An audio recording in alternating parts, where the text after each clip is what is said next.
လုပ်ငန်းတစ်ခုစတင်ဖို့ပတ်စံများကြီးလိုတယ်လို့ထင်နေတုံးလားလူတော်တော်များများကလုပ်ငန်းစပြီဆိုတာနဲ့ဆိုင်ကဲငှားမယ်ပစ္စည်းတွေအများကြီးဝယ်စုမယ်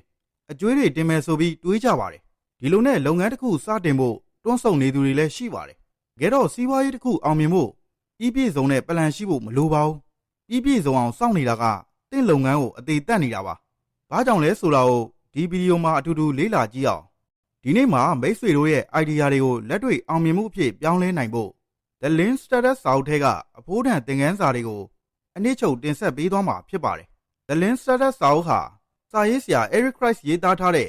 ကမ္ဘာကျော်စီးပွားရေးဆိုင်ရာစာအုပ်တစ်အုပ်ဖြစ်ပါတယ်။ဒီစာအုပ်ဟာလုပ်ငန်းသစ် Startup တစ်ခုကိုစတင်တည်ထောင်တဲ့အခါမှာငွေကြေးနဲ့အချိန်ကုန်သက်သာစေပြီးအောင်မြင်မှုနှုန်းပိုမြင့်မားအောင်ဘယ်လိုလုပ်ဆောင်ရမလဲဆိုတဲ့နည်းလမ်းတွေကိုအဓိကထားရှင်းပြထားပါတယ်။ Vision မျှော်မှန်းချက်Startup တစ်ခုကိုစီမံတာဟာရိုးရိုးလုပ်ငန်းတွေနဲ့မတူပါဘူး။အရာအလုံးမရေရာတဲ့အခြေအနေမှာအလုပ်လုပ်နေရတာမို့စွန့်ဦးတီထွင်မှုဆိုတာထူးခြားတဲ့စီမံခန့်ခွဲမှုပညာရပ်တစ်ခုဖြစ်လာပါတယ်။ဒီနေရာမှာကျွန်တော်တို့အာရုံစိုက်ရမှာကပစ္စည်းထုတ်ဖို့တဲ့ validated learning လို့ခေါ်တဲ့လက်တွေ့ကျကျသင်ယူမှုရဖို့ပါ။ကို့ idea ကလူတွေအတွက်တကယ်တန်ဖိုးရှိရလားဆိုတာကိုအကြီးအကျယ်မရင်းနှီးခင်သိပ္ပံနည်းကျအရင်စမ်းသပ်ရပါမယ်။ဥပမာကဘာကျော် Zappos ကိုကြည့်ပါသူတို့ဟာဖက်နက်တွေအများကြီးဝယ်မစုခင်ဂိုဒေါင်ကြီးတွေမစောက်ခင်မှာအရင်ဆုံးဖက်နက်ဓာတ်ပုံလေးတွေရိုက်ပြီး